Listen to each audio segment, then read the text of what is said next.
బిడ్డల శిక్షణ రచించిన వారు చలం. చాప్టర్ 8 సేవా ఆర్డరా. బిడ్డకి ప్రతీ నెల పాకెట్ మనీ కొంత డబ్బు ఇవ్వాలి. అది ఎంతో కుటుంబ స్థితి వల్ల బిడ్డ వయసుతోనూ మారుతుంది.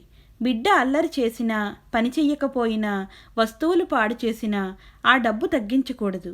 ఆ జీతం బిడ్డ తన ఇష్టం వచ్చినట్టు ఉపయోగించుకోవచ్చు.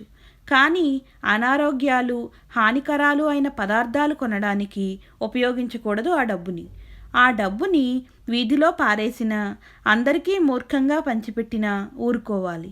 కానీ మళ్ళీ ఎక్కువ డబ్బులు మధ్య మధ్య ఇవ్వకూడదు. దాచుకుని ఉపయోగించుకునే పద్ధతి నేర్చుకోవాలి. బిడ్డ దురుపయోగపరచి నష్టపడ్డప్పుడు ఆ విషయం మనసుకు నచ్చజెప్పాలి. చూసావా, ఆ డబ్బంతా ఒకసారే తగలేశావు. దాచుకుంటే ఇప్పుడు పిల్లంగోవి కొనుక్కోవచ్చును గదా అనాలి. డబ్బులు బిడ్డ చేతికిచ్చెయ్యాలి. దాచిపెట్టమంటే దాచాలి. మళ్ళీ ప్రతి నిమిషం అడగనియ్యకూడదు. అడిగి తీసుకునేందుకు వేళలుండాలి. కానీ ఊరికే డబ్బు అయిపోతుందే అనే కాపీనంతో డబ్బు దాచుకోవడం పెద్దవారు ఎంకరేజ్ చెయ్యకూడదు. తెలివిగా, ఉపయోగకరంగా ఖర్చు పెట్టడం నేర్పాలి, కానీ దాచుకోవడం కాదు.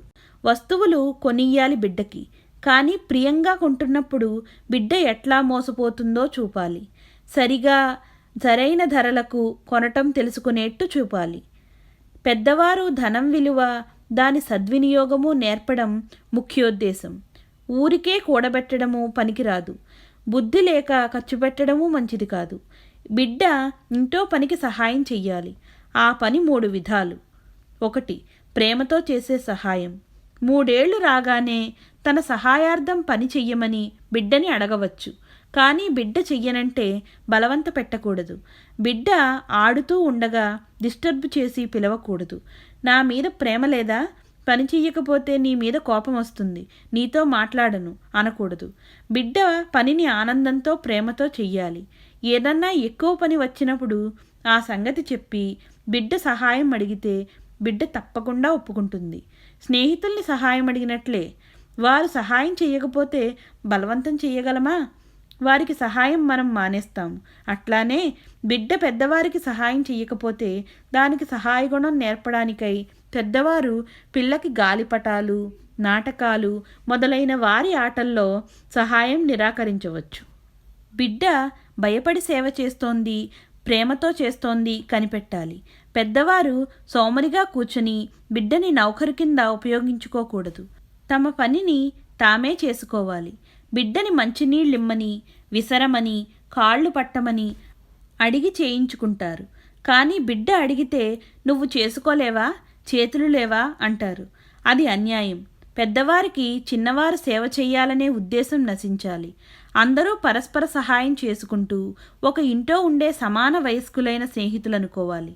అవసరమైతే అన్ని విధాలా ఒకరినొకరు సమానమైన సహాయం చేసుకోవాలి.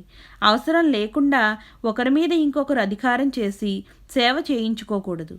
మేము బిడ్డకి వండటం లేదా, పెంచడం లేదా అంటారు పెద్దవారు. బిడ్డని కన్నందుకు ప్రతిఫలాపేక్ష లేకుండా పెద్దవారు చెయ్యవలసిన విధి అది.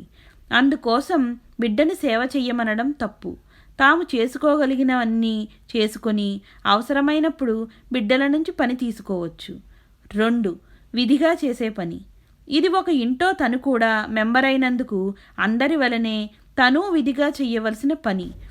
వయసును, తీరికను బట్టి దీని పరిమితి, దీని విధము మారుతూ ఉంటాయి.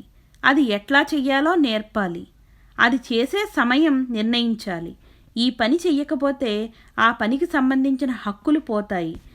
కూరలు తరగడం పని బిడ్డదై తరక్కపోతే కూర తినడానికి వీల్లేదు. 3. కూలికి చేసే పని. బిడ్డకి డబ్బు కావలసినప్పుడు పెద్దవారికి కావలసిన పని చేసిపెట్టి డబ్బు సంపాదించుకునేందుకు వీలుండాలి.